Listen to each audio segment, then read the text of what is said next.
प्रिय संस्कृत मित्राणि नमः संस्कृता। आज के संस्कृत स्टडी में हम वाचन कर रहे हैं महाकवि भर्तृहरि द्वारा विरचित नीति शतकम। और नीति शतकम में आज हम लोग श्लोक नंबर 41 का वाचन करेंगे। शार्दूल विकृत छंद है यह। नीति शतकम का 41 श्लोक है और अर्थ पद्धति का अंतिम श्लोक है। इसमें अब कवि जी ने बतलाया है धन की महत्ता के बारे में, बतलाया है कि जो कौन धनी होता है और कौन गरीब होता है यह सब पहले विधाता ही तय करके भेजते हैं। वैसे कहा जाता है कि कर्मवादी रास्ते माँ फलेषु कदाचित्, मतलब कर्म से बड़ा कुछ होता नहीं है, लेकिन कवि जी बता रहे हैं कि यहाँ धन के बारे में कि ईश्वर पहले से ही सब कुछ विधिवत करके ही भेजते हैं। तो आइए वाचन करते हैं शार्दूल विकृत छंद में और देखते हैं गुरु जी क्या कह रहे हैं। या धात्रा निज भाल पट्ट लिखितम स्तोकम महद्वाधनम तत् प्राप्तनोति मरुस्थले अपि नितराम मेरोचनातो अधिकाम तद्वारो भववितवत्सु कृपणावित्तिवृथा मा कृथा कूपे पश्य पयोनिध्यावपि घटो गृहति तुल्यम जलम। तो यह नीचे की लाइन में कह रहे हैं कि जिसको जितना बना दिया गया है वह उतना ही लेता है, चाहे वह कुछ भी हो। तो पहली दूसरी और तीसरी लाइन में यही बता रहे हैं कि कैसे कैसे, लेकिन नीचे की लाइन बता रहे हैं कूपे पश्य। तो कह रहे हैं कि हे भाई देखो, कूपे मतलब कुआं होता है और पयोधि मतलब सागर या समुद्र।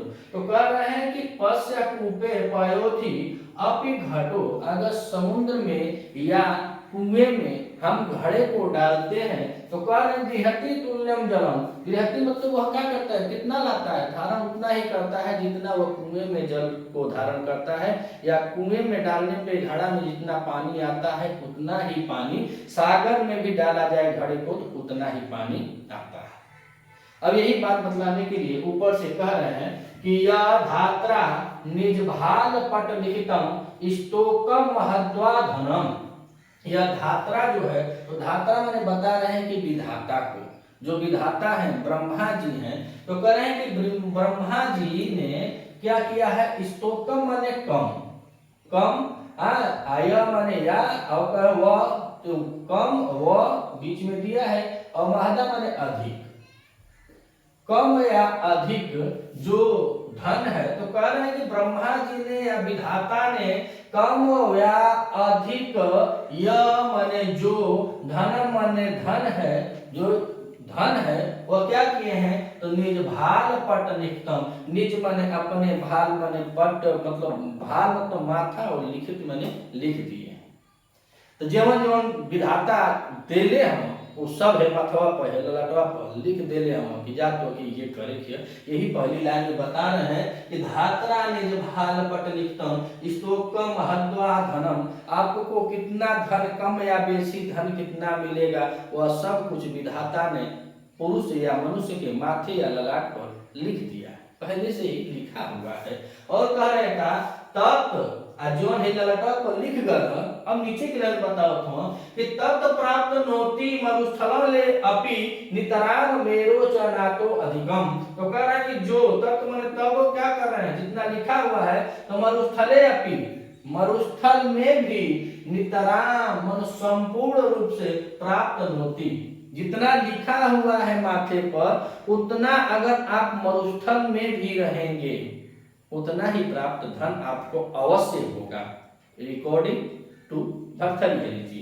तो कह रहे हैं कि तत् प्राप्त नोति मरुस्थले अपि नितराम, नितराम मतलब संपूर्ण, मन सदैव जितना धन आपके नसीब में है, यही कहा जाएगा नसीब में है, किस्मत में है, ललाट पर जितना धन लिखा है अगर आप मरुस्थल में भी हैं वह जरूर आपको प्राप्त होता है। अर्थात जो चीजें, वस्तुएं हो, मान हो, सम्मान हो, रुपया हो, पैसा हो, जो आपको करना है, आप गिरे से गिरे तबके में है, छोट से छोट गांव परिवार से हैं, या अधिकतर मरुस्थल में रेगिस्तान होता है, रेगिस्तान में यही होता है वहां कुछ होता ही नहीं है। रेगिस्तान में क्या होता है, बालू बालू होता है, और बालू बालू को देखा जाए तो पूरा सऊदी बालू से भरा पड़ा है, खाली रेते रेत है, लेकिन वहां भी लोग रुपया छाप रहे हैं, वहां तो बहुत रुपया चल रहा है। राजस्थान में जो वहां रुपया नहीं है, वहां भी रुपया है। तो वही कह रहे हैं कि आप मरुस्थल में भी चले जाएंगे और जो निज भाल पट्ट लिखितम, जो आपके माथे पर लिखा हुआ जितना धन है उतना अवश्य ही आपको संपूर्ण रूप से प्राप्त होगा।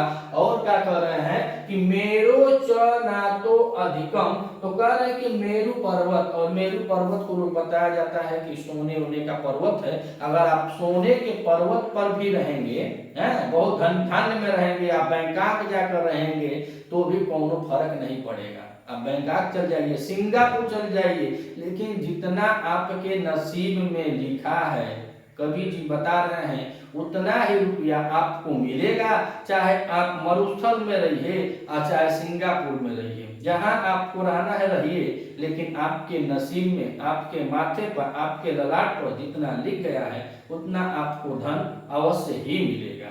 अब कहे नीचे की लाइन में, तद्वारो भववितवस्सु कृपणा वृत्तिं वृथा मा कृथा। तो कह रहे हैं कि तब माने तब, हे मनुष्य, कह रहे हैं कि तब हे मनुष्य धीरो भव, धीरज रखो। जितना लिखा है उतना तो मिलेगा, और जितना नसीब में है वह चल कर आएगा, जो नसीब में नहीं है तो आकर भी चला जाएगा। वो चाहे धन हो, दौलत हो, मान हो, सम्मान हो, प्यार हो, कुछ भी हो, अगर कोई भी आपके नसीब में है तो चल कर आएगा, अगर नसीब में नहीं है तो आकर भी चला जाएगा।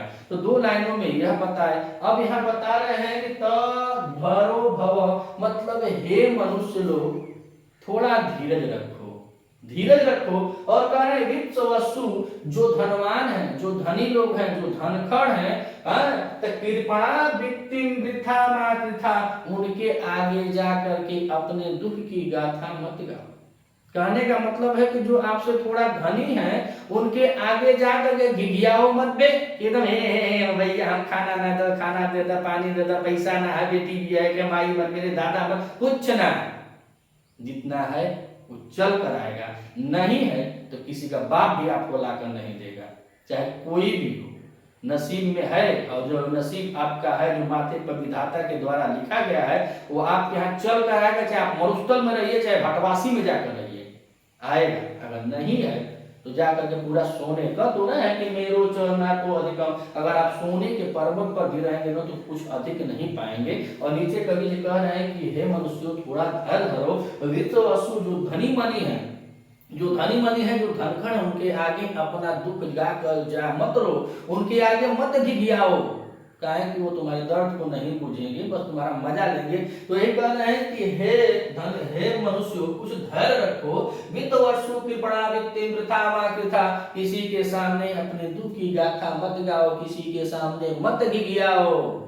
और नीचे कह रहे हैं, वो बताएंगे कि कूपे पश्य पयोनिधि अपि, तो पश्य माने कह रहे हैं कि हे भाई देखो, देखो, कूपे माने कुआं में कितना पानी होता है आप सब परिचित हैं। और कह रहे हैं कि पयोध, और पयोध में कितना पानी होता है, तो कुआं में चाहे सागर में, करे घटो गृहति तुल्यम जलम, अगर घट माने घड़ा को डाला जाता है तो करे कि वह उतना ही ग्रहण करता है जितना उसमें आटता है। अर्थात घड़ा अगर कुएं में डाला जाए तो अपना जितना जल लेना होता है उतना ही लेता है, और वही घड़े को अगर समुद्र में डाला जाए तो क्या वह अधिका लेगा, कुछ ज्यादा और ले लेगा, उतना ही लेता है, चाहे वो घड़ा कुएं में पड़े चाहे वो घड़ा समुद्र में पड़े, जितना उसमें अड़ता है वह उतना ही जल को धारण करता है। तो आप यहाँ रहिए चाहे वहां रहिए,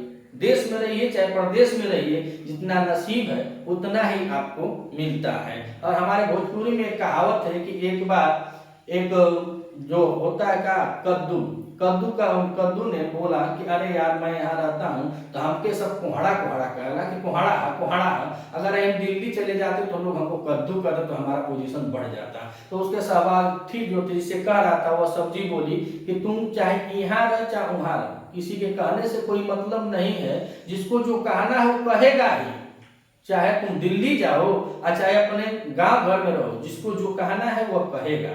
तो निंदा से न घबराएं और ज्यादा रोए गाय न, धीरज बधाए रखें। अब कोहड़ा कद्दू के चक्कर में यहाँ से इलाहाबाद दौलताबाद मत जाइए, जिसको जो करना है, जो नसीब में है, वो आपको दौड़ कर आएगा और आपके पीछे पीछे आएगा। अगर वीडियो अच्छी लगे तो चैनल को सब्सक्राइब कीजिएगा और ज़्यादा से ज़्यादा शेयर कीजिएगा। मिलते हैं अगले वीडियो में, तब तक के लिए नमः संस्कृत।